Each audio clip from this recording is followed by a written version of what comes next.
രാഷ്ട്രപതിക്കെതിരായ സോണിയാഗാന്ധിയുടെ പരാമർശം വിവാദമാകുന്നു. നയപ്രഖ്യാപന പ്രസംഗം വായിച്ച് പാവം രാഷ്ട്രപതി തളർന്നുപോയെന്നായിരുന്നു സോണിയാഗാന്ധിയുടെ പരാമർശം. രാഷ്ട്രപതിയുടെ അന്തസ്സിന് മുറിവേൽപ്പിക്കുന്ന വാക്കുകളാണെന്ന് രാഷ്ട്രപതി ഭവൻ രൂക്ഷമായി പ്രതികരിച്ചു.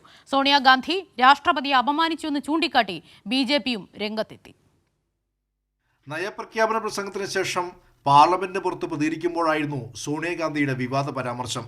നയപ്രഖ്യാപന പ്രസംഗം വായിച്ച് അവസാനമാകുമ്പോൾ പാവം സ്ത്രീ വല്ലാതെ തളർന്നുപോയെന്നായിരുന്നു രാഷ്ട്രപതിയെക്കുറിച്ച് സോണിയാഗാന്ധിയുടെ പ്രതികരണം.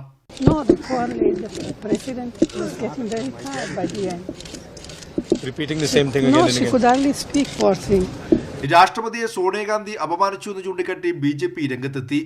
സോണിയാഗാന്ധി മാപ്പ് പറയണമെന്നും ആദിവാസി വിഭാഗത്തിൽ നിന്നുള്ള രാഷ്ട്രപതിക്കെതിരെ വരേണ്യ മനോഭാവത്തിലുള്ള പ്രസ്താവനയാണ് സോണിയ നടത്തിയതെന്നും പാർലമെന്ററി കാര്യമന്ത്രി കിരൺ റിജിജു പ്രതികരിച്ചു. സോണിയാഗാന്ധി മാപ്പ് പറയണമെന്ന് പ്രധാനമന്ത്രി നരേന്ദ്രമോദിയും BJP അധ്യക്ഷൻ JP നദ്ദയും ആവശ്യപ്പെട്ടു.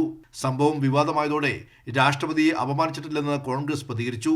ഇത്തരം കാര്യങ്ങൾ വളച്ചൊടിക്കുന്നത് നിർഭാഗ്യകരമാണെന്ന് Priyanka Gandhi. The president must have been tired reading such a long speech. Poor thing. I don't think she fully respects. In fact, she has the utmost respect for her. അതിനിടെ സോണിയാഗാന്ധിയുടെ പ്രസ്താവനയിൽ അതിർത്തിയുമായി രാഷ്ട്രപതി ഭവൻ വാർത്താക്കുറിപ്പിറക്കി.